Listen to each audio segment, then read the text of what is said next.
ओम शांति। आज 23 नवंबर 2024 बाबा के आज के महावाक्य सुनते हैं। बाबा ने कहा, मीठे बच्चे, हाँ जी बाबा, देही अभिमानी बनकर सर्विस करो तो हर कदम में सफलता मिलती रहेगी। देही अभिमानी अर्थात आत्म अभिमानी, माना अपने को आत्मा समझकर सेवाएं करते रहो।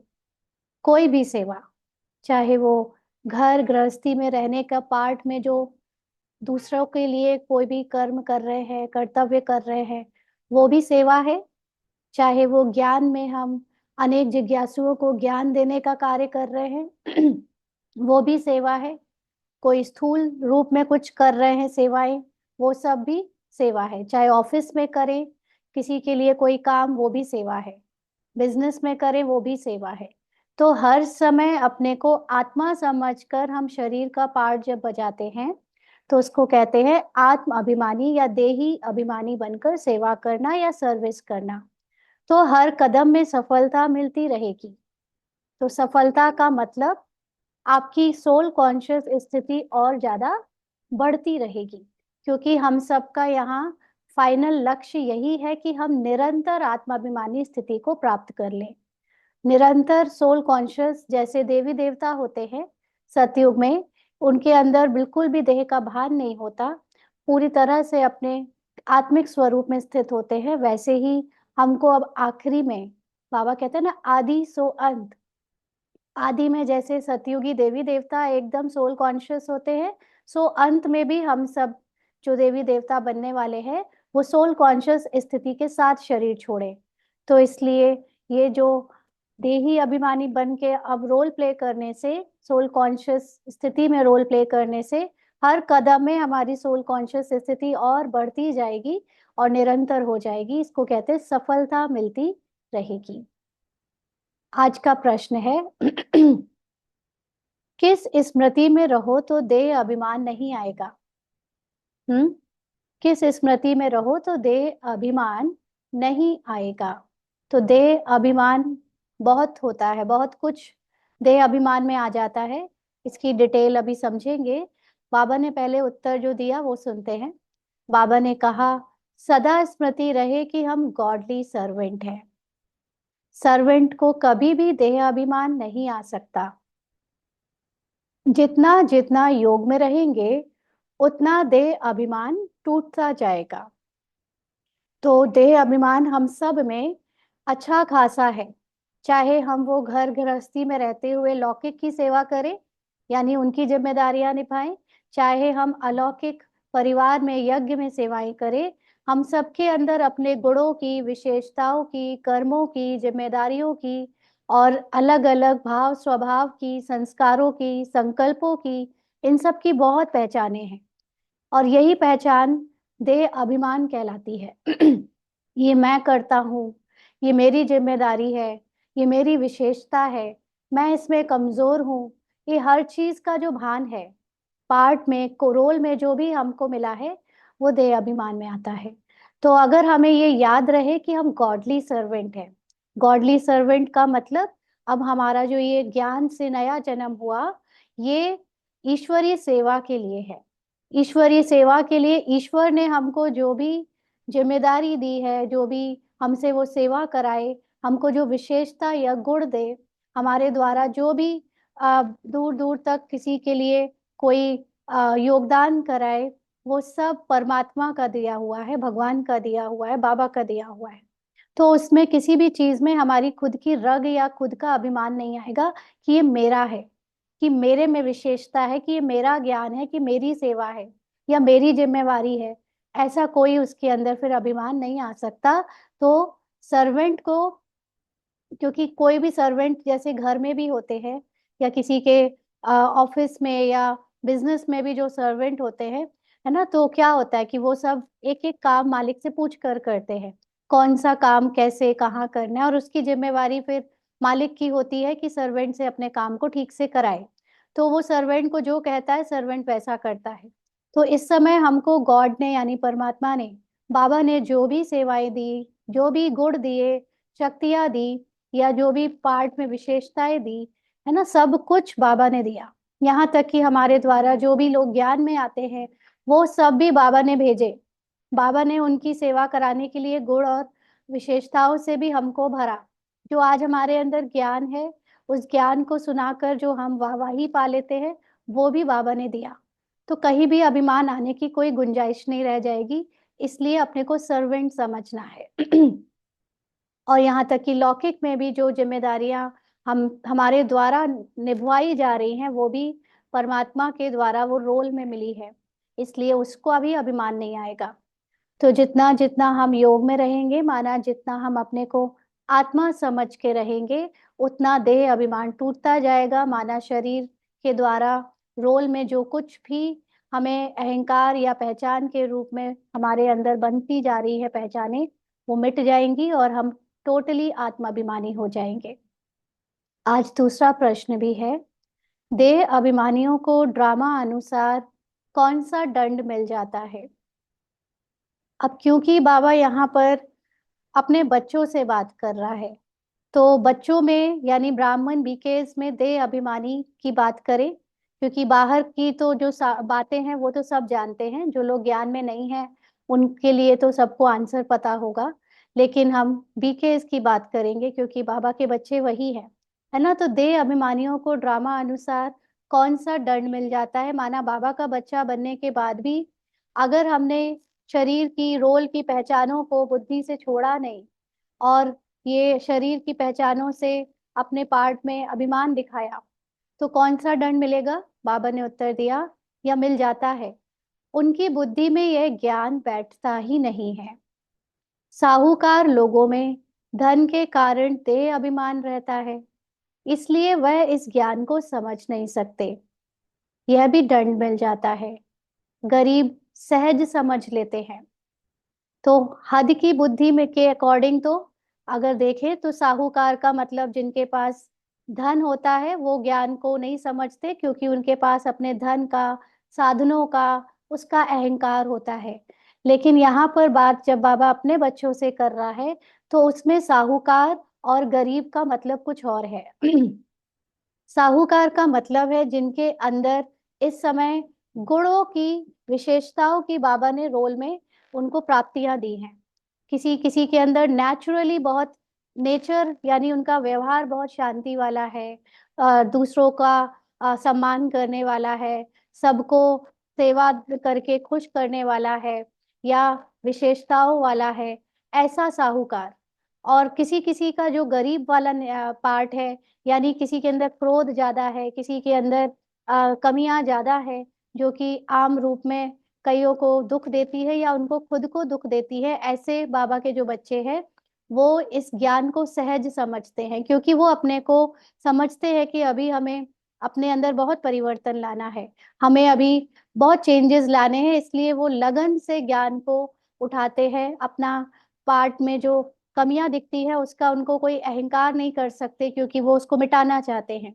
लेकिन जिनके रोल में बहुत सब कुछ, काफी कुछ अच्छा चल रहा है, उनको इस बात का अहंकार आ जाता है कि हम तो बने बनाए देवता है, या हम तो, हमसे तो सब खुश रहते हैं, हमारे लिए तो सब बहुत सम्मान करते हैं। तो फिर उनको ये जो गहरा ज्ञान है, ज्ञान तो जो मुरली का ऑलरेडी चल रहा है वो तो सब अपनी अपनी बुद्धि से समझ ही लेते हैं। लेकिन जो गहरा ज्ञान है जिसमें ड्रामा की ज्ञान की खास बात आ जाती है, वो ज्ञान उनकी बुद्धि में नहीं बैठता, क्योंकि अपना अहंकार है, अपने रोल का, रोल में मिली हुई क्वालिटीज का, सेवाओं का अहंकार है या देह अभिमान है। तो वो ज्ञान को, गहरे ज्ञान को नहीं समझ सकते, वो ऊपर से अपने पार्ट में ही सेटिस्फाइड हो जाते हैं। जबकि जिनके अंदर पार्ट में ज्यादा कमियां हैं, जो अभी संतुष्ट नहीं हो पा रहे अपने अंदर की बातों से या किरदार से, उनको रहता है कि हमें अभी बेहतर बनना है, यानी और गहरा ज्ञान जानना है, कुछ तो है जो अभी हमें पता नहीं चला है। इसलिए वो उस ज्ञान को ज्यादा अच्छे से उठाते हैं और सहज समझ लेते हैं, क्योंकि उनको फिर अपने रोल में, पुरुषार्थ में उस ज्ञान से परिवर्तन दिखने लगता है, तो उनको समझ भी सहज आ जाता है, देह अभिमान नहीं होता। तो यहाँ पर ब्राह्मण स्मृदय अभिमानी का मतलब है जिनको अपनी सेवा का अहंकार है, अपने गुण और विशेषता, अपने ज्ञानी होने का अहंकार है ना, अपने पद पोजीशन का अहंकार है। उनको ड्रामा अनुसार ये दंड मिलता है कि वो गहरे ज्ञान को, डीप ज्ञान को नहीं समझ पाते। ओम शांति। रूहानी बाप ब्रह्मा द्वारा राय दे रहे हैं, याद करो तो यह बनेंगे। क्या याद करो? अपने को आत्मा विशेषताओं के साथ, यानी अपने स्वमान के साथ, महिमा के साथ याद करो, बाबा की याद करो तो यह बनेंगे, माना सतो प्रधान लक्ष्मी नारायण के जैसे बनेंगे। सतो प्रधान बन अपने पैराडाइज राज्य में प्रवेश करेंगे। तो अंदर से जैसे जैसे आत्माभिमानी स्थिति बनती जाएगी, हमारी स्मृति से ही हम सतो प्रधान संसार में प्रवेश कर जाएंगे। माना जैसी अंदर स्मृति, वैसी वृत्ति, जैसी वृत्ति वैसी सृष्टि। तो अंदर का परिवर्तन जैसे ही हो जाएगा सतो प्रधान में, बाहर भी पैराडाइज हमारे लिए खुल जाएगा। तो यह सिर्फ आपने वो ऐसे कुछ सीरियल्स देखे होंगे जिसमें कोई कोई दुनिया होती है लेकिन वो दिखती नहीं। वो तब तक नहीं दिखती जब तक आपके अंदर वो दिव्य बुद्धि या उस तरह की दृष्टि ना आ जाए, है ना। तो ऐसे ही जो सतो प्रधान दुनिया है वो हमको तब तक नहीं दिखेगी जब तक हम सतो प्रधान के करीब नहीं होंगे। और उसमें प्रवेश हम तब करेंगे जब हमारी स्मृति पूरी सतो प्रधान हो जाएगी, तो वो दुनिया भी हमारे लिए खुल जाएगी, हम उसमें प्रवेश कर जाएंगे। इसीलिए बाबा कहता है ये रेस है। रेस में जैसे जैसे जो सतो प्रधान बनता जाएगा वो उसमें प्रवेश करता जाएगा, और जो पीछे रह जाएगा वो उतनी लेट प्रवेश करेगा और उतनी लेट उसको कम, उसको उतनी प्रारब्ध मिलेगी, यानी कम समय मिलेगा वहां बिताने को। तो इसीलिए जिसको आजकल इसके ऊपर मूवीज भी बनी है कि वो एक संभाला की दुनिया है, ऐसा कुछ कुछ की जो सतयुगी दुनिया है उसमें ऑलरेडी रेस में कुछ कुछ आत्माएं सतो प्रधान बनकर जैसे प्रवेश कर चुकी है अपनी स्मृति से, है ना। तो हमारी भी स्मृति जब चेंज हो जाएगी पूरी तरह से तो हमारे लिए भी पैराडाइज खुल जाएगा। तो बाबा कहते हैं ये सिर्फ तुमको नहीं कहते हैं, परंतु यह आवाज तो सारे भारत बल्कि विलायत में भी जाएगा सबके पास।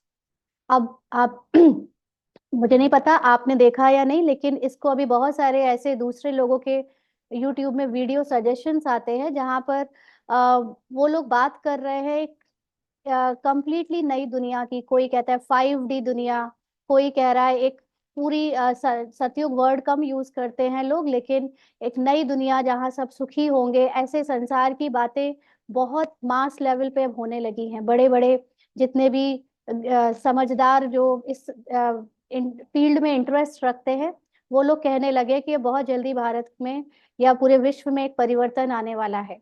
तो ये बाबा के जो बच्चे सतयुग में जाने का पुरुषार्थ कर रहे हैं, उसी से वो जो चारों तरफ वाइब्रेशंस फैल रही है उससे अनेकों को ये बात फील होनी शुरू हो गई है कि अब जो ये सतयुग है, पैराडाइज है, वो आने वाला है।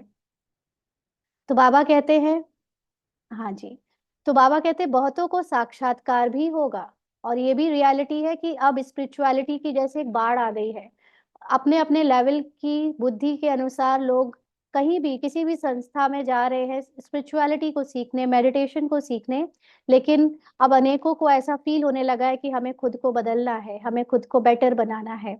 तो ये बाबा कहते हैं कि अब तो सतयुग के लिए हमें जो जिसका पार्ट है सतयुग में हम बच्चों का जैसे, तो उनको वो भी, उनको भी साक्षात्कार होगा, और जिनको अलग तरह का बेटर पार्ट बनाने का बजाने का भी है वो उनको भी अपने अपने साक्षात्कार होंगे कि उन्हें अब बेटर बनना है।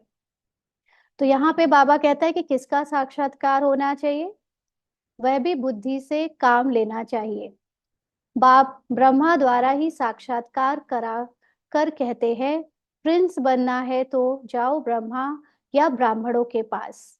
तो जो बाबा के बच्चे हैं उनको ऐसे साक्षात्कार होते हैं, होते रहेंगे, जो कि जो भी ऐसी दुनिया में प्रवेश करना चाहता है जहाँ खुशियां खुशियां हो, प्रिंस बनना है तो जाओ ब्रह्मा कुमारियों के पास। यूरोपवासी भी इनको समझना चाहते हैं। भारत पैराडाइज था तो किसका राज्य था? हम्म, भारत पैराडाइज था तो किसका राज्य था? तो इसका आंसर है आत्मा का राज्य था, है ना, क्योंकि भारत में सभी आत्माभिमानी थे। तो वहां पर आत्माभिमानी होने के लिए यहाँ पर सभी भारतीयों का, 33 करोड़ जो देवी देवता बनने वाले उन भारतीयों का आत्माभिमानी होना जरूरी है। इसीलिए जैसे स्पिरिचुअलिटी की बाढ़ सी आएगी, ऑलरेडी शुरू हो गई है। तो बाबा कहते हैं ये पूरा कोई जानते नहीं है, भारत ही हेवन स्वर्ग था, अभी तुम सबको समझा रहे हो। यह सहज राजयोग है जिससे भारत स्वर्ग अथवा हेवन बनता है। सहज सबसे सरल तरीका है सोल कॉन्शियस बनने का। सोल कॉन्शियस बनने का पुरुषार्थ केवल हम ब्राह्मणों ने नहीं किया है, वो हमसे पहले बहुत सारे लोग ऑलरेडी अपने को आत्मा समझने का ज्ञान प्राप्त कर चुके हैं, अपने को आत्मा समझकर उस लेवल पर पहुंच भी चुके हैं। लेकिन घर गृहस्थी में रहते, कामकाज करते, जैसे कल बाबा ने कहा ना कि कलरफुल रहते, सबके साथ मिलते जुलते, काम धंधा करते, सोल कॉन्शियस बने, ये कोई सपने में भी नहीं सोच सकता था। तो इसीलिए भगवान खुद आया इतना सरल तरीके से हमको सोल कॉन्शियस बनाने, जिसको सहज राजयोग कहा गया।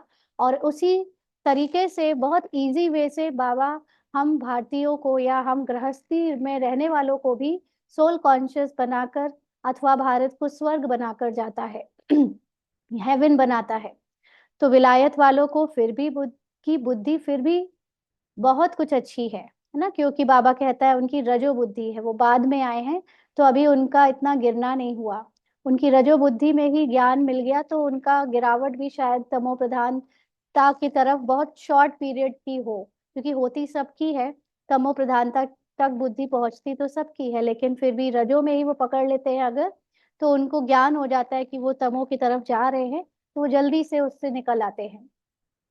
तो बाबा कहते हैं वह झट समझेंगे। तो अब सर्विसेबल बच्चों को क्या करना चाहिए? सर्विसेबल बच्चों का मतलब है जो अपने को आत्मा समझने का प्रयास कर रहे हैं या पुरुषार्थ कर रहे हैं, ऐसे बच्चों को क्या करना चाहिए? उन्हों को ही डायरेक्शन देने पड़ते हैं। बाबा उनको ही टच करता है, उनके द्वारा ही जो भी सेवाएं बढ़ानी है, करानी है, उसकी बाबा टचिंग उनको दे पाता है, क्योंकि वो आत्माभिमानी होने के कारण बाबा के सिग्नल्स को टच कर पाते हैं। बच्चों को प्राचीन राजयोग सिखाना है।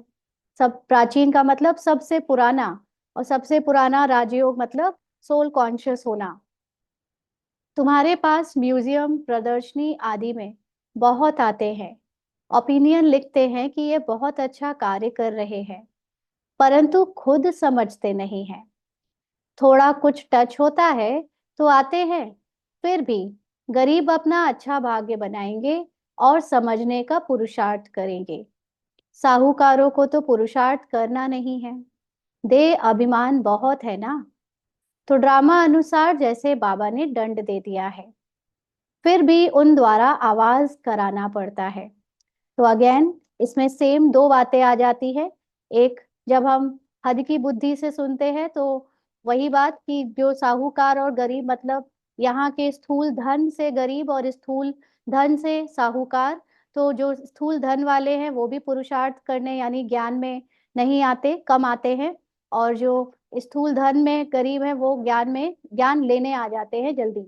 लेकिन और सूक्ष्म में जो इसकी यथार्थ मीनिंग है वो यही कि जो भी अपने अंदर गुणों को, या जिनके अंदर अभी तक ऐसे कोई दुख की प्रॉब्लम नहीं, क्योंकि सबके अंदर दुख कब आता है जब अपनी अंदर हमें गुण कम दिखते हैं, है ना, जब हमारे अंदर जैसे क्रोध है बिहेवियर में जो कि पार्ट में है, या लालच है, या दूसरी दूसरी बुराइयां हैं, तो उनको दुख भी ज्यादा मिलता है बाकियों से।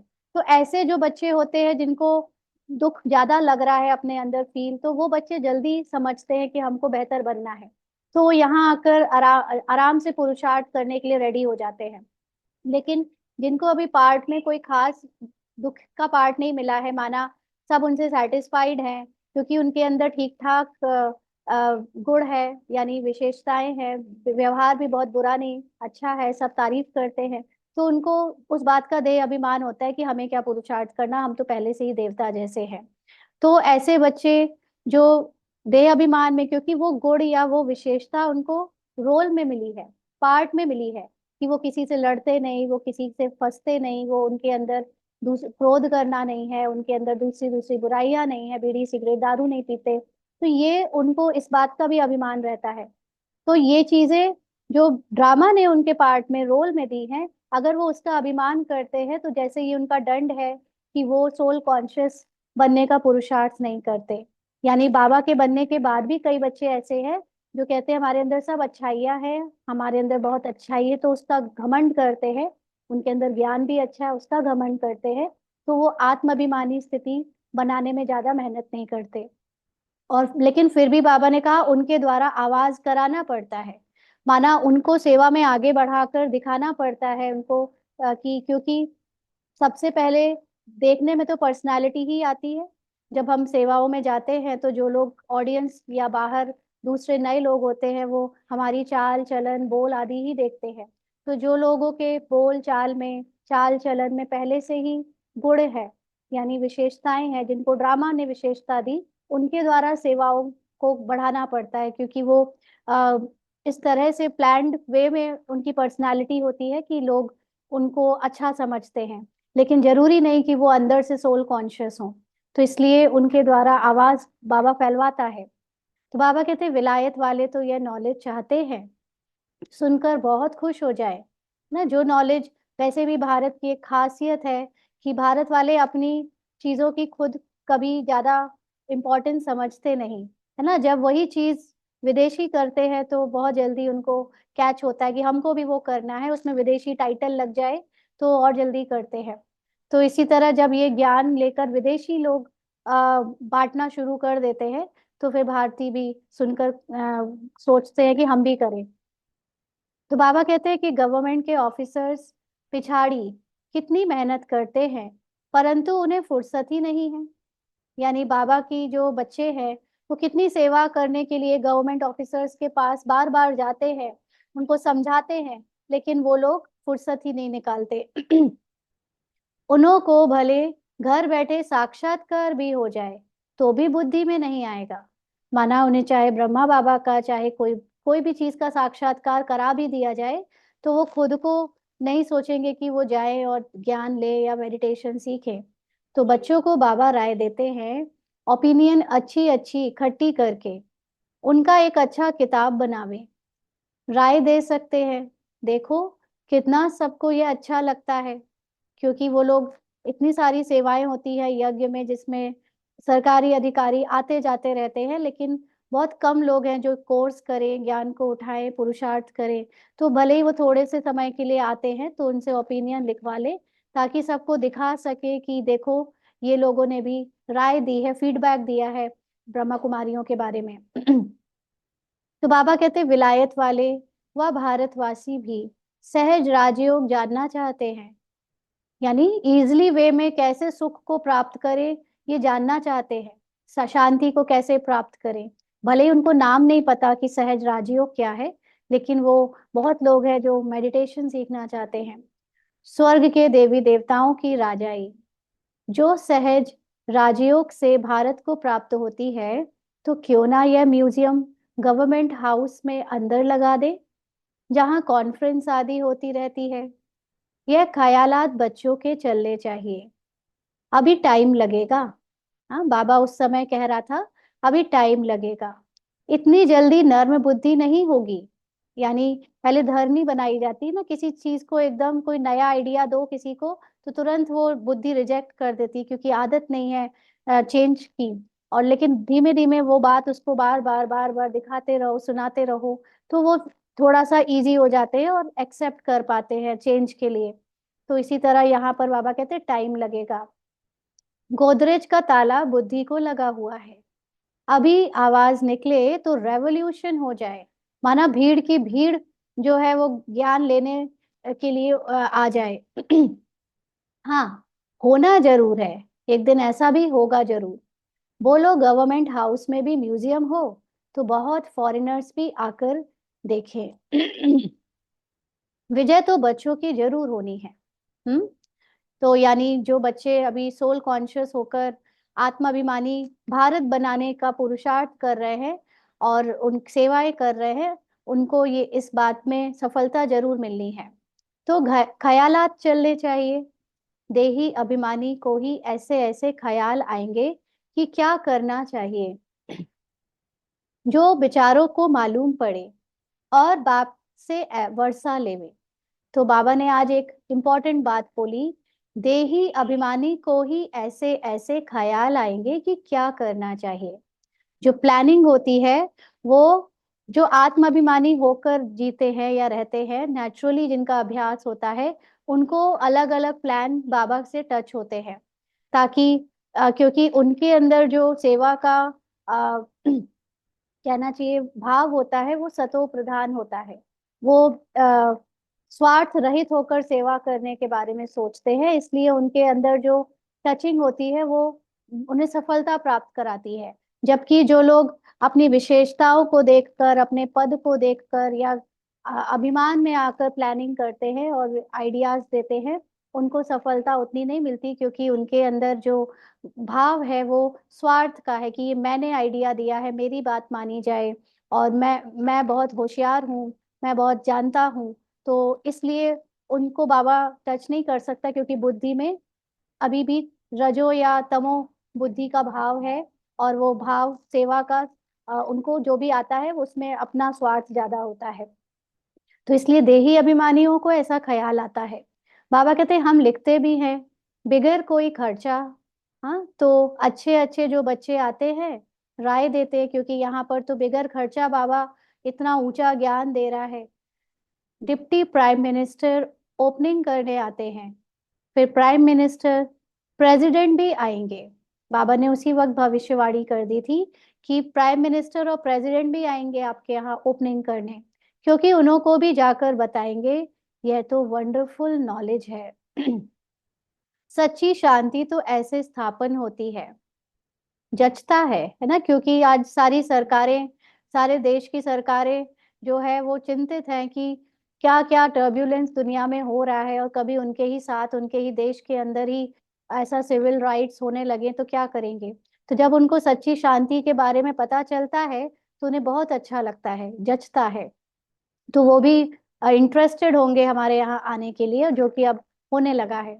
बाबा कहते हैं समझानी भी है जचने की, आज नहीं जचेगी तो कल जचेगी, है ना। सबका टाइम है जब भी बुद्धि खुल जाए उन्हें उनकी। बाबा कहते रहते हैं बड़े बड़े आदमियों के पास जाओ, आगे चल वो भी समझेंगे। मनुष्यों की बुद्धि तमो प्रधान है, इसीलिए उल्टे काम करते रहते हैं, दिन प्रतिदिन और ही तमो प्रधान बनते जाएंगे। तो जैसे कि आत्मा को अपने सारे फेजेस से गुजरना पड़ता है, तो भारत में खास, और या भारत से रिलेटेड देशों में खास, अभी मनुष्यों की बुद्धि एकदम गिरावट की ओर है, इसलिए उनका उल्टा काम करना बढ़ता जा रहा है, और दिन प्रतिदिन अंत तक तमो प्रधानता की एक्सट्रीम तक पहुंचेंगे। लेकिन जब वो एक्सट्रीम हो जाएगी तब उसके बाद ये ज्ञान समझ में आना भी शुरू हो जाएगा, क्योंकि फिर उनकी उन्नति का टाइम भी आ जाएगा, तो आगे चलकर वो भी समझेंगे। तुम समझाने की कोशिश करते हो कि यह विकारी धंधा बंद करो, अपनी उन्नति करो। बाप आए हैं पवित्र देवता बनाने, आखिर वह दिन भी आएगा जो गवर्नमेंट हाउस में म्यूजियम होगा। बाबा ने उस वक्त भविष्यवाणी करी थी कि गवर्नमेंट हाउस में म्यूजियम खुलेंगे। बोलो, खर्चा तो हम अपना करते हैं, गवर्नमेंट तो कभी पैसा नहीं देगी। तुम बच्चे कहेंगे हम अपने खर्चे से हर एक गवर्नमेंट हाउस में यह म्यूजियम लगा सकते हैं। एक बड़े गवर्नमेंट हाउस में हो जाए तो फिर सब में हो जाए, समझाने वाला भी जरूर चाहिए। उनको कहेंगे टाइम मुकर्रर करो, जो कोई आकर रास्ता बतावे, बिगैर कौड़ी खर्चा जीवन बनाने का रास्ता बताएंगे। यह आगे होने का है, ये भी बाबा ने भविष्यवाणी करी हुई है कि ये आगे होने का है। परंतु बाप बच्चों द्वारा ही बताते हैं। जो भी बाबा को अपनी आगे की प्लानिंग बतानी होती है, तो बाबा अपने बच्चों के द्वारा ही बतलाता है। अच्छे अच्छे बच्चे जो अपने को महावीर समझते हैं उनको ही माया पकड़ती है। यहाँ पे बाबा ने क्या बात बोली, जो अपने को महावीर समझते हैं। बाबा ने ये नहीं कहा कि वो बाबा की नजरों में महावीर है या वो रियल में महावीर है, लेकिन हमारे अंदर ये भी देह भान है ना, देह अभिमान है कि हम महावीर हैं। क्यों? क्योंकि या तो हमारे अंदर जो ज्ञान आता है, समझ होती है, हम उसको जब दूसरों को सुनाते हैं तो उसका हमें अहंकार हो जाता है। या हमारे द्वारा पाठ में बहुत सेवाएं कराई गई है, बहुत फेमस कराया गया है, इस इस आधार पर हम अपने को महावीर समझते हैं। या हमें यज्ञ में अच्छी रिस्पॉन्सिबिलिटी या पद मिला है, उस आधार पर खुद को महावीर समझते हैं। तो जो अपने को महावीर समझते हैं, बाकी बाबा ने ये भी कहा हुआ है कि महारथी महावीर हो ये जरूरी नहीं है ना। तो लेकिन हम झूठा रूप में अपने को सच्चाई से देखते नहीं, सत्य में रहते नहीं, लेकिन तब भी महावीर अगर समझते हैं तो उनको ही माया पकड़ती है, माना अहंकार उनको पकड़ता है, झूठा भान उनको पकड़ लेता है। क्योंकि वो जो सच में महावीर होंगे वो महावीर या उस ऐसे टाइटल से अपने आप को लिमिटेड नहीं कर लेंगे। क्योंकि आत्माभिमानियों के को इन सब चीजों से कोई मतलब नहीं होता कि हमें कौन सी सेवा मिली है या क्या पाठ हमसे कराया जा रहा है। क्योंकि वो तो हर समय एकदम समर्पण बुद्धि से सब कुछ करते हैं। तो उनके अंदर अभिमान या अहंकार उस अपने पार्ट का, अपने रोल का आ ही नहीं सकता। लेकिन जो संसार की दृष्टि में दिखने में महावीर लगते हैं, उनको अपने महावीरता का एक एहसास आने लगता है, जिसको माया कहते हैं। तो उनको ही माया पकड़ती है। बड़ी ऊंची मंजिल है, बड़ी खबरदारी रखनी है। हाँ, धोखा नहीं खा लेना कि जब दुनिया वाले हमें महावीर समझे तो मतलब हम सच में महावीर होंगे ही।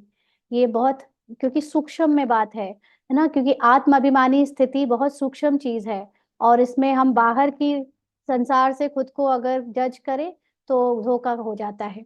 बाबा कहते बॉक्सिंग कम नहीं है, बड़े ते बड़ी बॉक्सिंग है। क्योंकि माया यानी सबसे बड़ी, अपने अंदर ही जो अहंकार और ईगो आ जाता है, as a BK, as a Brahmin, as अ सेवाधारी, ये भी एक माया की बॉक्सिंग ही है। रावण को जीतने का युद्ध का मैदान है। क्योंकि रावण शरीर की चीजों को तो हमने समझ लिया, लेकिन अभी एज अ बीके भी हमारे अंदर जो पहचाने बनी है, वो भी युद्ध के मैदान में हमको हरा सकती हैं। थोड़ा भी देह का अभिमान ना आए कि मैं ऐसी सर्विस करता हूँ, यह करता हूँ। हम तो गॉडली सर्वेंट है। जो कुछ भी पार्ट में, चाहे वो ज्ञान की समझ ही क्यों ना है, चाहे वो अनुभव ही क्यों ना है, चाहे वो एक एक चीज जो इस किरदार को मिली है, एज अ बी के, जैसे एज अ बी के रूपाली या रूपाली, जो कुछ भी इसके पार्ट में हो रहा है एक एक सेकंड, वो सब ऑन गॉडली ड्यूटी मिला है। यानी सेवा में मालिक ने दिया है, मालिक मतलब बाबा ने दिया है। तो हमें उसका छोटा सा भी अहंकार अगर आया कि मेरे द्वारा ही सेवा ही क्यों ना हो रही, ऐसा भी, तो भी ये युद्ध का मैदान हो जाएगा, माना हम धोखा खा सकते हैं। तो बाबा कहते हैं हमको पैगाम देना ही है, इसमें गुप्त मेहनत बहुत है। जैसे एक नौकर अपने मालिक का काम करते वक्त कई बार ऊंचे ऊंचे काम भी करता है, लेकिन वो उसको ये रहता है कि मालिक का काम कर रहा हूँ। तो ऐसे ही हमको हमारे द्वारा चाहे जितनी ऊंची सेवा हो, चाहे जो भी पार्ट प्ले करवाया जाए, विशेषताओं का, गुणों का ज्ञान देने का, लेकिन याद रहे गुप्त रूप में कि ये हमारा सिर्फ काम है कि हमें पैगाम देना है, बाकी ये हमारी पहचान नहीं है। तुम ज्ञान और योग बल से अपने को समझाते हो, इसमें गुप्त रह विचार सागर मंथन करें, तब नशा चढ़े। खुशी अंदर कब रहेगी, जब अपने ही अंदर गुप्त रूप से ये याद रहे कि हम ये पार्ट प्ले करने वाले केवल एक साधन है, हम भी नहीं। मतलब ये आत्मा के द्वारा जो पार्ट प्ले हो रहा है वो रोल या शरीर साधन है, उसका मन बुद्धि भगवान यूज कर रहा है अपने सेवाओं के लिए। तब खुशी रहे, ऐसे प्यार से समझाएंगे, बेहद के बाप का वर्षा हर कल भारतवासियों को मिलता है। 5,000 वर्ष पहले इन लक्ष्मी नारायण का राज्य था। अभी तो कहा जाता है वैश्यालय। अभी तो सबकी देह पे ही नजर जाती है। सतयुग है शिवालय, वह है शिव बाबा की स्थापना, और ये है रावण की स्थापना। रात दिन का फर्क है, बच्चे फील करते हैं बरोबर हम क्या बन गए थे। बाबा हम आप समान बनाते हैं, मूल बात है देही अभिमानी बनना है। देही अभिमानी बन विचार करना होता है कि आज हमको फलाने प्राइम मिनिस्टर को जाकर समझाना है, यानी जब तक आपके अंदर से सबको आत्मा देखने का अभ्यास नेचुरली नहीं आया है, तब तक आ, जो भी वीआईपी जिनको कहा जाता है इस दुनिया में, अधिकारियों को, प्राइम मिनिस्टर या बड़े बड़े ऑफिसर्स को, उनको ये हिम्मत नहीं आएगी कि हम ऐसी बड़े बड़े पदधारियों के सामने जाकर ये ज्ञान सुनाएं। या अगर आएगी भी तो उसमें देह अभिमान होगा कि क्योंकि मैं बहुत पढ़ा लिखा हूँ या मैं बहुत अच्छा ज्ञान समझाता हूँ, इसलिए मुझे जाना चाहिए, तो वो सेवा में सफलता नहीं दिलाता। लेकिन जो अपने को आत्मा समझकर सभी आत्माओं को आ, समान दृष्टि से देखता है, और जिसको पता है कि प्राइम मिनिस्टर भी प्राइम मिनिस्टर का केवल रोल प्ले करने वाली आत्मा है, प्रेसिडेंट की जो रोल है उसको भी प्ले करने वाली आत्मा मेरे जैसी है, वही इतनी प्यार से, समझदारी से या बिना झिझक के जाकर उनको समझाने का सोच सकता है। उनको दृष्टि दे तो साक्षात्कार हो सकता है। दृष्टि दे का मतलब अब प्राइम मिनिस्टर को जाकर ये तो नहीं बोलेंगे देखो मेरी आंखों में, है ना। दृष्टि का मतलब होता है कि जब मैं अपने को आत्मा समझ उस नेचुरली स्मृति में रहती हूँ, तो जब सामने मुझे जिसकी सेवा करनी है उसको भी आत्मिक रूप में जब मैं देखती हूँ अपने साथ सेम अवस्था में, निराकारी रूप में, तो उस वो जहां भी है पार्ट प्ले करते समय उसको अंदर से ऐसी फीलिंग आती है कि उसे भी हमारे टच में आना चाहिए, उसे हमारी बात सुननी चाहिए। तो हम अपनी योग के बल से यानी आत्मिक स्मृति से उस आत्मा को जब अपने सामने सेम रूप में इमर्ज करते हैं, तो उसको भी वो जो एक तरह से साक्षात्कार भी हो सकता है, अंदर से प्रेरणा आ सकती है कि वो ये ज्ञान सुने। इसको कहते हैं दृष्टि देना, ना कि उसको बोले देखो मेरी आंखों में तो दृष्टि हो जाएगी, है ना, ऐसे वो क्यों देखेगा। तो बाबा कहते हैं कि तुम दृष्टि दे सकते हो। अगर देही अभिमानी होकर रहो तो तुम्हारी बैटरी भरती जाएगी, लेकिन इसके लिए कंडीशन है। अगर हम देही माना आत्म अभिमानी होकर रहेंगे, तभी हमारी बैटरी का मतलब है हमारे अंदर सोल कॉन्शियस स्थिति की जो वाइब्रेशंस हैं वो बढ़ती जाएंगी, और फिर वाइब्रेशंस औरों तक भी इजली, बहुत सहजता से, नेचुरली फैलेंगी। देही अभिमानी होकर बैठें, अपने को आत्मा समझ बाप से योग लगाएं, तब बैटरी भर सकती है। गरीब झट अपनी बैटरी भर सकते हैं। गरीब का मतलब अगेन, जिनके अंदर पार्ट में अभी कमियां हैं, कमजोरियां हैं, जो अभी समझते हैं कि हमको गुणों में अभी या शक्तियों में बहुत तरक्की ले पानी है, भरना है अपने आप को गुण और शक्तियों से, वो ज्ञान को सीरियसली लेते हैं। वो अपनी आत्माभिमानी स्थिति बनाने के लिए योग में सीरियस रहते हैं, क्योंकि वो बाप को बहुत याद करते हैं। जिनके अंदर पार्ट में प्रॉब्लम नहीं है ज्यादा, तो उनको लगता है हमसे तो सब खुश रहते हैं, हमें क्या जरूरत है ज्यादा योग लगाने की, हम तो बने बनाए देवता हैं, है ना। तो वो बाबा को याद ज्यादा नहीं करते, ये उनका देह अभिमान है। बाबा कहते हैं ज्ञान भले अच्छा है, योग कम है तो बैटरी भर ना सके। क्योंकि देह का अहंकार बहुत रहता है। देह का मतलब ये नहीं बॉडी का, लेकिन बॉडी में मिली हुई विशेषताओं का, गुणों का अहंकार उन्हें बहुत रहता है, तो वो अपने को आत्मा समझने का अभ्यास बढ़ाते नहीं। योग कुछ भी है नहीं, इसीलिए ज्ञान बाढ़ में जौहर नहीं भरता। इसलिए वो अपनी बुद्धि पे भी अहंकार करते हैं। वो ज्ञान, जो ज्ञान उन्होंने समझ लिया है उसको जब समझाते हैं दूसरों को, तो आत्मा समझकर नहीं समझाते, इसलिए उनके ज्ञान का टच या तीर किसी को लगता नहीं। तलवार में भी जौहर होता है। वही तलवार 10 रुपया और वही तलवार 50 रुपया। गुरु गोविंद सिंह की तलवार का गायन है, इसमें हिंसा की बात नहीं।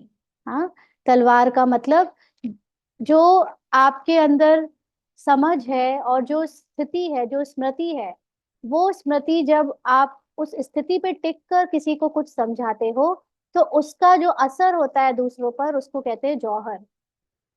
तो यहाँ पर कोई हमें तलवार लेकर मारने मराने की बात नहीं है, लेकिन हमारे द्वारा जो भी समझाया जाए, जो शब्द निकले, उसकी एक एक शब्द में वो फीलिंग, वो अनुभव हो, कि वो उस अनुभव में हम टिक कर आत्म अभिमानी अनुभव को अपनी नेचुरल स्टेट ऑफ बीइंग बनाकर जब हम दूसरों को कुछ समझाते हैं या बताते हैं, हमारे द्वारा बताया जाता है, तो उससे औरों को तीर लगता है। तो उसमें लोग बहुत जल्दी समझ जाते हैं। इसीलिए बाबा कहते हैं देवताएं हैं डबल अहिंसक, है ना। क्योंकि अभी हमने कुछ दिन पहले, एक दो दिन पहले ही हिंसा की मीनिंग भी समझी थी। दूसरों को जब हम रोल से देखते हैं तो वो भी हिंसा है ना। जब हम दूसरों को सोल देखते हैं तब अहिंसा कहा जाएगा। तो देवता डबल अहिंसक है, मतलब देवता ना तो किसी का रोल देखते हैं, वो सबको सोल देखते हैं, आत्मा देखते हैं, इसलिए पहली हिंसा। और फिर दूसरी हिंसा तो जिसको काम कटारी बाबा कहता है वो तो नेचुरली वहां है ही नहीं। तो इसलिए देवता डबल अहिंसक है। आज भारत ऐसा, कल भारत ऐसा बनेगा। आज भारत पूरी तरह से देह अभिमान में डूब गया था, कल भारत आत्माभिमानी बन जाएगा। इसीलिए आजकल वो भारत में चल रहा है ना, make in India, made in India का कॉन्सेप्ट। तो धीरे धीरे खुद को भी आत्मा समझने से भारत उतना शक्तिशाली स्पिरिचुअल गुरु जो अभी भी है, लेकिन तब बिल्कुल एक लाइट हाउस बन जाएगा। तो बच्चों को कितनी खुशी होनी चाहिए। कल हम रावण राज्य में थे तो नाक में दम था, आज हम परमपिता परमात्मा के साथ रहे हुए हैं। अब तुम ईश्वरीय परिवार के हो, सतयुग में तुम होगे दैवी परिवार के। अब स्वयं भगवान हमको पढ़ा रहे हैं, हमको कितना प्यार मिलता है भगवान का। आधा कल्प रावण का प्यार मिलने से बंदर बन पड़े हैं। रावण का प्यार मतलब झूठा प्यार, माया का प्यार। अब बेहद बाप का प्यार मिलने से तुम देवता बन जाते हो। 5,000 वर्ष की बात है। तो निराकार परमात्मा का जब प्यार निराकार आत्मा को फील होता है तो उससे आत्मा जाग जाती है और फिर देवता बनती है। उन्होंने लाखों वर्ष लगा दिए हैं। यह भी तुम्हारे जैसा पुजारी था। कौन? ब्रह्मा। सबसे लास्ट नंबर झाड़ में खड़ा है। वो जो कल्प वृक्ष का पिक्चर है, फोटो, उसमें से ब्रह्मा को नीचे बैठा भी दिखाया है तपस्या करते हुए, और झाड़ के ऊपर भी खड़ा हुआ दिखाया है। सतयुग में तुमको कितना अथाह धन था, फिर जो मंदिर बनाए उनमें भी इतना अथाह धन था, जिसको आकर लूटा। मंदिर तो और भी होंगे, प्रजा के भी मंदिर होंगे। प्रजा तो और ही साहूकार होती है। प्रजा से राजे लोग कर्जा उठाते हैं। ये बहुत गंदी दुनिया है। द्वापर युग में क्या हुआ कि द्वापर युग में जब आ, धंधा वगैरह होने लगा, माना व्यापार होने लगा, वैश्य वर्ण शुरू हुआ, तो लेन देन होने के कारण प्रजा में जो साहूकार लोग थे वो और अमीर बनते चले गए। और राजा तो इस तरह का काम ज्यादा नहीं करता, इसलिए राजाओं में उतना जो पहले का पैसा था वही रहा। लेकिन धीरे धीरे पॉपुलेशन जब बढ़ी तो राजाओं की जमीन में प्रजा बसने लगी, और धीरे धीरे करके वो प्रजा जब व्यापार करने लगी बड़े बड़े लेवल पे, तो उसमें से कुछ लोग बहुत अमीर भी बन गए, राजा से भी ज्यादा अमीर बन गए। तो क्या हुआ कि द्वापर युग में इसीलिए प्रजा का राज्य भी धीरे धीरे बढ़ने लगा। तो इसीलिए बाबा कहते हैं ये बहुत गंदी दुनिया है, जबकि सतयुग में ऐसा नहीं था। सबके इस समय बाबा कहते हैं सबसे गंदा मुल्क है कलकत्ता। हाँ, बाबा देखो छोटे से स्टेट को मुल्क कह रहा है। अब इसको कोई हद की बुद्धि से सुने तो वो लिटरल मीनिंग ले ले। तो मुल्क का मतलब देश नहीं, लेकिन बाबा के समय पे जब राजाओं का समय आया, द्वापर कलयुग वाले राजाओं का, तो छोटे छोटे राज्य के भी जो राजा बने उनके लिए वही उनका मुल्क हुआ करता था, उनके लिए उतना ही उनका देश हुआ करता था। फिर तो ये एक पूरी जब सरकार बनी तब सारे स्टेट मिलकर एक देश को बनाने लगे। लेकिन उस समय बाबा कहता है कलकत्ता सबसे गंदा मुल्क है। इनको चेंज करने की तुम बच्चों को मेहनत करनी है। जो करेगा सो पाएगा। देह अभिमान आया और गिरा।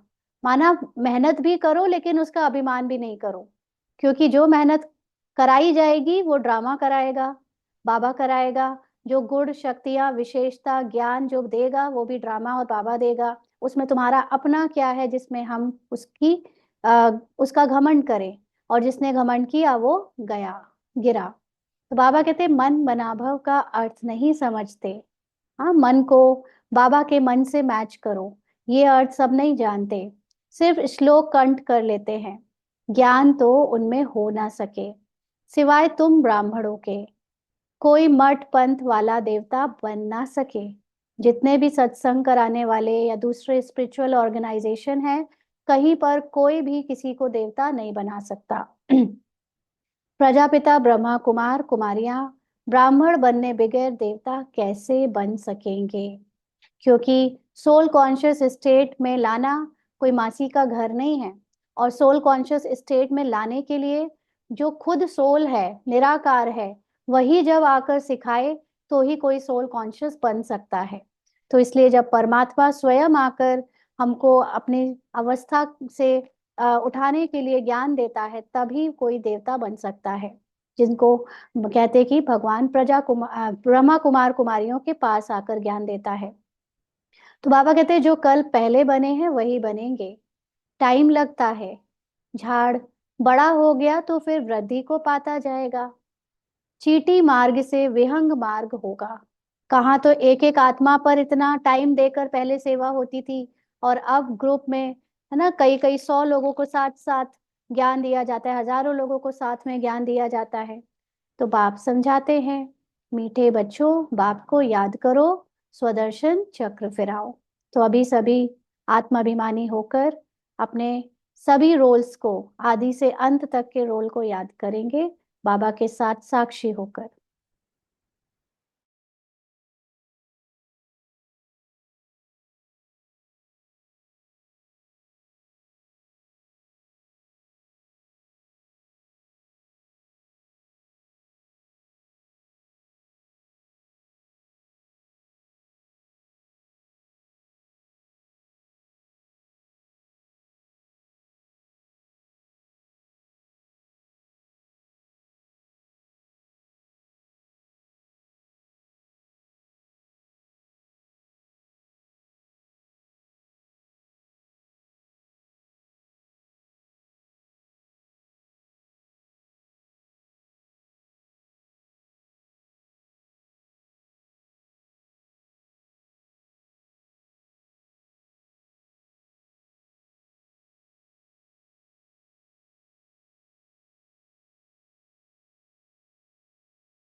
आगे बाबा कहते हैं, तुम्हारी बुद्धि में सारा 84 का चक्र है, माना पूरा ड्रामा की नॉलेज है। तुम ब्राह्मण ही फिर देवता और क्षत्रिय घराने के बनते हो। सूर्यवंशी चंद्रवंशी का भी अर्थ कोई नहीं समझते हैं, तो ब्राह्मण ही बनते हो। अभी बाबा ब्राह्मण जब कहता है, इसका मतलब हम रोल में डूबे हुए हैं, है ना। रोल कॉन्शियस बच्चों को, आत्माओं को बाबा बता रहा है कि तुम ब्राह्मण जो बने हो वही फिर देवता और क्षत्रिय बनेंगे। बाकी जब आत्मा के रूप में देखें तो फिर क्या हो जाता है कि हम में से जो ब्राह्मण का रोल प्ले कर रहे हैं वही देवता का और क्षत्रिय का रोल प्ले करेंगे। सूर्यवंशी चंद्रवंशी का भी अर्थ कोई नहीं समझते हैं। मेहनत करके समझाया जाता है, फिर भी नहीं समझते हैं तो समझा जाता है अभी समय नहीं है। क्योंकि हर आत्मा के जागने का समय निश्चित है, और जब तक उसका वो समय नहीं आया है तब तक उसको ज्ञान नहीं समझ में आएगा। इसलिए बीज तो डाल दिया जाता है एक नॉलेज के रूप में, लेकिन जब उसका टाइम आएगा तभी उसको वो सारी बातें एक्चुअली समझ आनी शुरू होंगी। फिर भी आते हैं, समझते हैं। ब्रह्मा कुमारियों का बाहर में नाम ऐसा है ना, क्योंकि बदनामी खास भारत में हुई, लेकिन विदेशी लोगों को तो जो है ब्रह्मा कुमारियों की बहुत रिस्पेक्ट है। तो जब बाहर वाले ये सुनते हैं तो फिर आते हैं समझने। अंदर आकर देखते हैं तो कहते हैं ये बहुत अच्छा काम कर रहे हैं, यह तो मनुष्य मात्र के कैरेक्टर सुधारते हैं। देवताओं का कैरेक्टर देखो कैसा है, संपूर्ण निर्विकारी। बाप कहते हैं काम महाशत्रु है। इन 5 भूतों के कारण ही तुम्हारा कैरेक्टर बिगड़ा हुआ है। जिस समय समझाते हैं उस समय अच्छा बनते हैं। हाँ, जब समझाते हैं तब तो अच्छा बनते हैं, और बाहर जाने से सब कुछ भूल जाता है। जब समझते हैं तब सबको रियलाइजेशन होता है कि बात तो सही कह रहे हैं।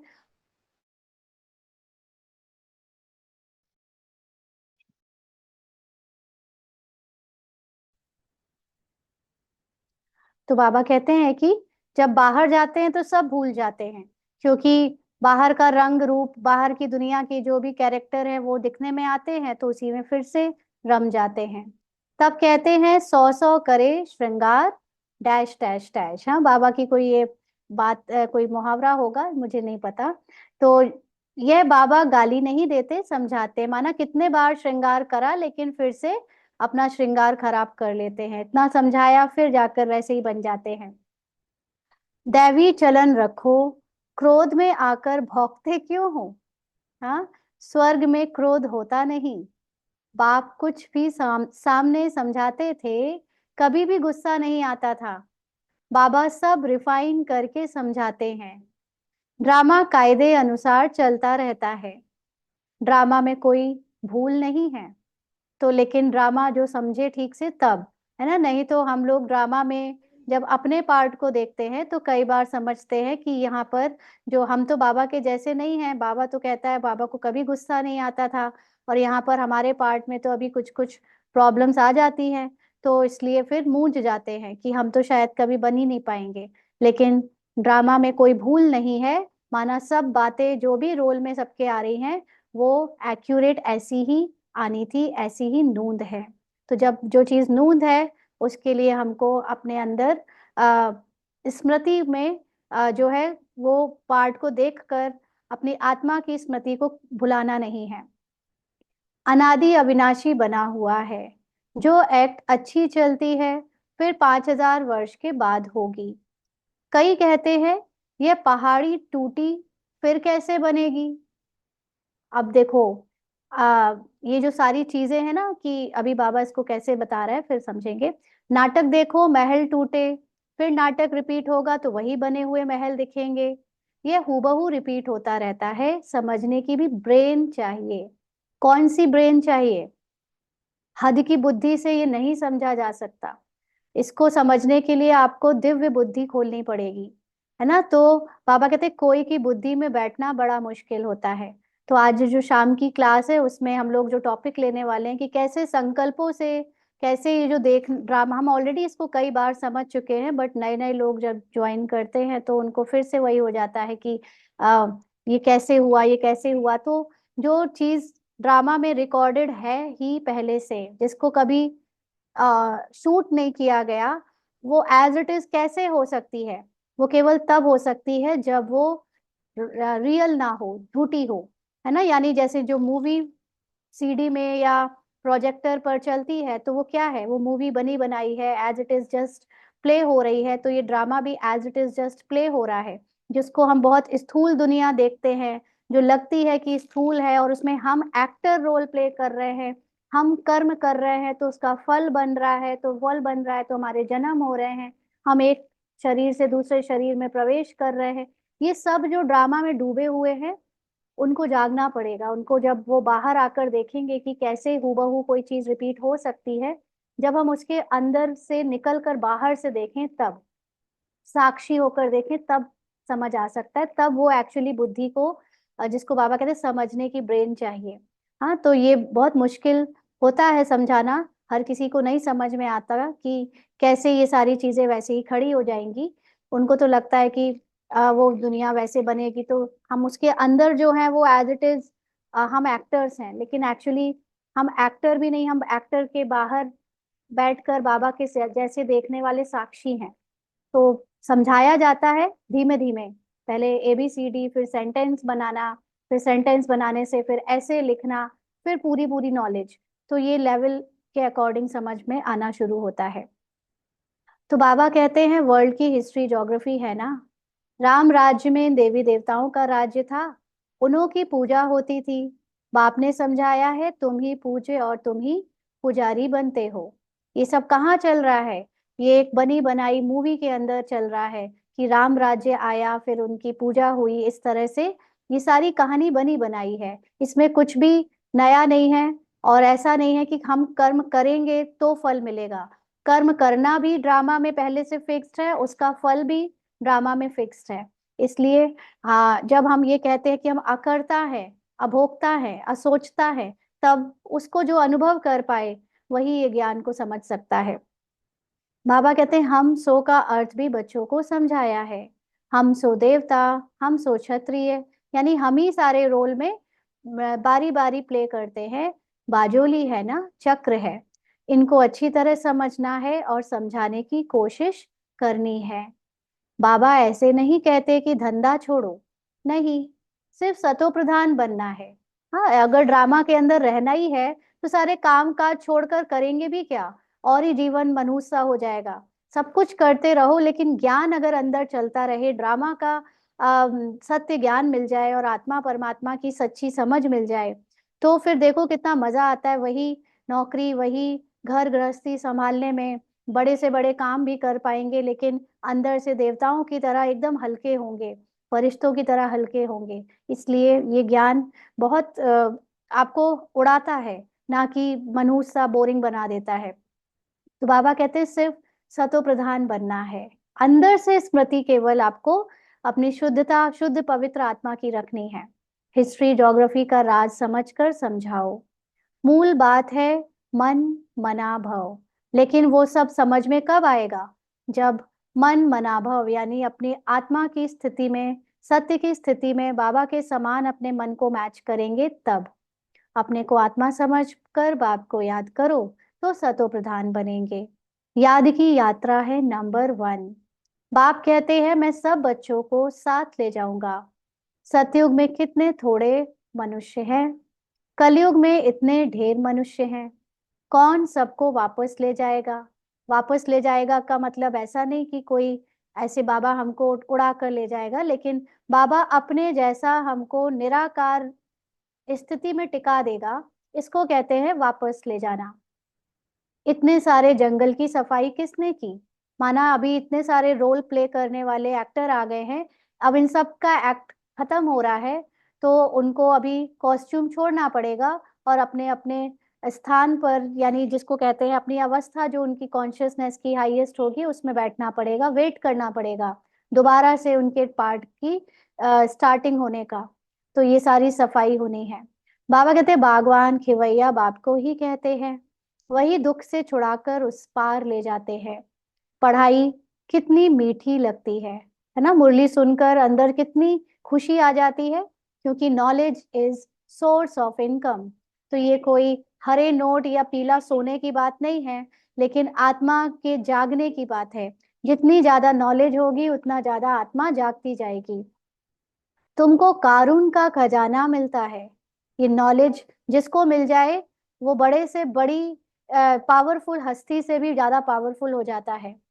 भक्ति में कुछ नहीं मिलता, यहाँ पांव पड़ने की बात नहीं। माना कोई बाबा की फोटो के सामने या बाबा के आश्रमों में जाकर, मधुबन में जाकर पांव छुए, या दीदियों के भाइयों के पांव छुए, ये सब पढ़ने की बात नहीं है यहाँ। ये सब भक्ति में किया जाता है। भक्ति का मतलब ही है एक दूसरे के शरीर को देखकर उनको अपने से ऊंचा समझना, खुद को नीचा समझना, या अपने को ऊंचा और दूसरों को नीचा समझना। तभी पांव पड़ने की प्रथा भक्ति में होती है। लेकिन जब ज्ञान में आ जाते हैं तो ना कोई हमसे आगे है, ना हमसे कोई पीछे है, ना हम ऊंचे हैं ना कोई नीचा है, सब आत्मा है, सेम है। केवल पार्ट में किसी का ज्ञान सुनाने का पार्ट है, किसी का सुनने का पार्ट है। इट जस्ट की पार्ट और रोल सबके अलग अलग हैं, लेकिन अंदर से तो सब एक ही हैं। तो कौन किसके पांव पड़े, है ना। तो ये ज्ञान जिसको समझ में आया है वो ये सब भक्ति वाली बातें नहीं करता। वह तो गुरु के आगे सो जाते हैं, इससे बाप छुड़ाते।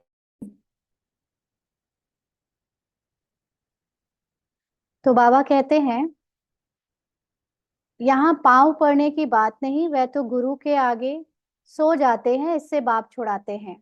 ऐसे बाप को याद करना चाहिए, वह हमारा बाप है, ये समझ लिया है ना। बाप से वर्षा जरूर मिलता है, वह खुशी रहती है। लिखते हैं हम साहूकार के पास गए तो लज्जा आती थी, हम गरीब हैं। बाबा कहते हैं गरीब हो और ही अच्छा। साहूकार होते तो यहाँ आते ही नहीं। तो पहले तो ये बहुत अच्छी बात है कि पार्ट में गरीब है, यानी पार्ट में धन से गरीब है। दूसरा ये भी बहुत अच्छी बात है कि अंदर कुछ कमी कमजोरियां हैं, जिससे गुणों से गरीब हैं, तो कम से कम उसको भरने के लिए बाबा के पास आए हैं। अगर ऊपर से कैरेक्टर बहुत अच्छा होता तो शायद सोचते हमको अच्छा बनने की जरूरत ही नहीं है, तो बाबा को कुछ समझते ही नहीं, है ना। इसलिए अच्छा है कि अंदर से पार्ट में भी कमी कमजोरियां हैं और धन से भी कुछ कमी है, तो बाबा के पास आ गए। अच्छा। मीठे मीठे सिकी लदे बच्चों प्रति माता पिता बाप दादा का याद प्यार और गुड मॉर्निंग। रूहानी बाप की रूहानी बच्चों को नमस्ते। हम रूहानी बच्चों की रूहानी बाप दादा को याद प्यार गुड मॉर्निंग और नमस्ते बाबा, शुक्रिया, थैंक यू बाबा। धारणा के लिए मुख्य सार। पहला पॉइंट,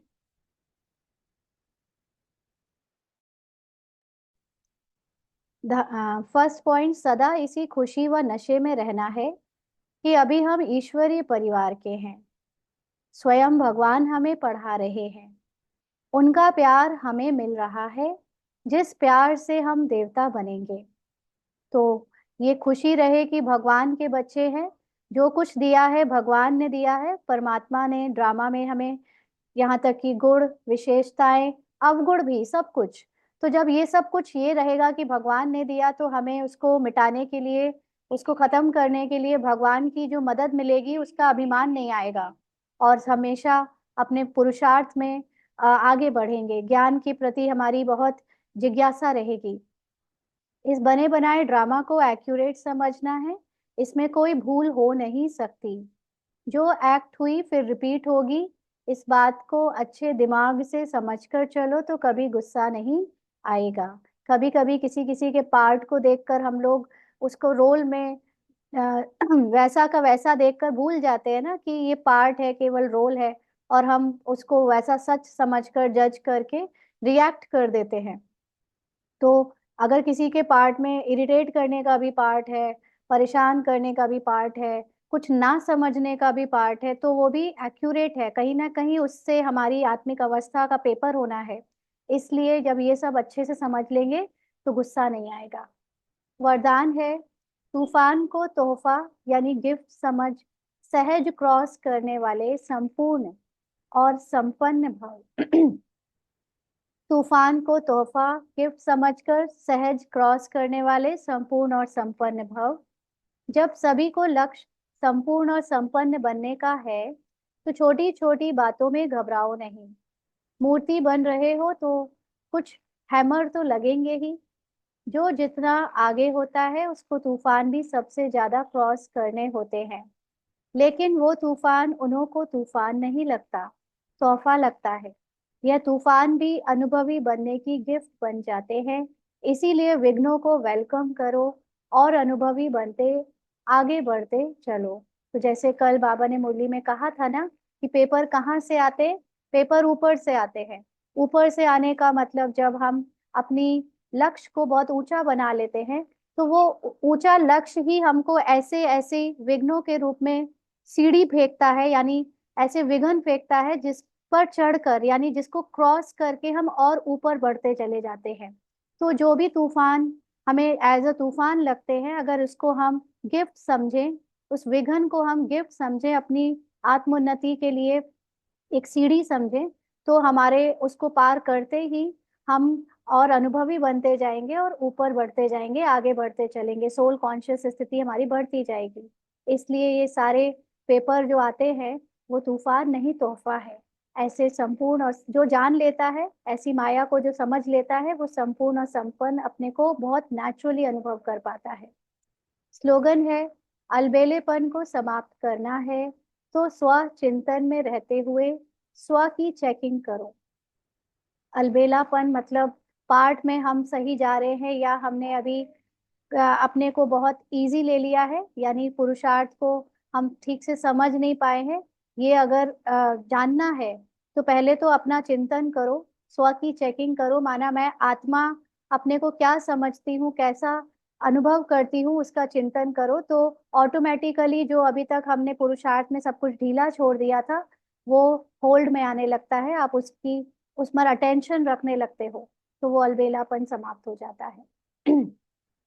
अच्छा। ओम शांति। आज के अव्यक्त इशारे हैं। आप मास्टर रचयिता संपन्न संपूर्ण बनो तो प्रकृति आपका स्वागत करे। वह सफलता की मालाएं लेकर स्वागत करने के लिए इंतजार कर रही है। इसके लिए सिर्फ यह स्मृति रहे कि विजय तो हमारा जन्म सिद्ध अधिकार है। स्वप्न में भी कभी यह संकल्प ना आए कि ना मालूम विजय होगी या नहीं। मास्टर नॉलेजफुल के मुख से ना मालूम शब्द कभी नहीं निकलना चाहिए।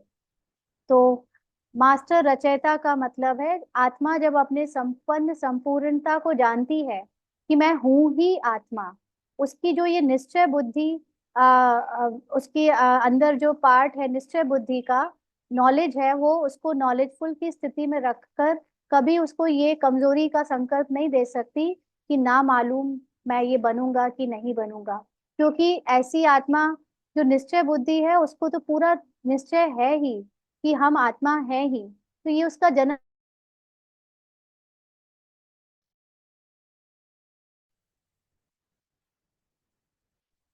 ऐसी आत्माओं को प्रकृति भी बहुत जल्दी जो है वेलकम करती है कि वो अपने जल्दी से जल्दी प्रकृति जीत बन जाए, माना सोल कॉन्शियस स्थिति की संपूर्णता को प्राप्त करे, निरंतर सोल कॉन्शियस रह सके। अच्छा, ओम शांति।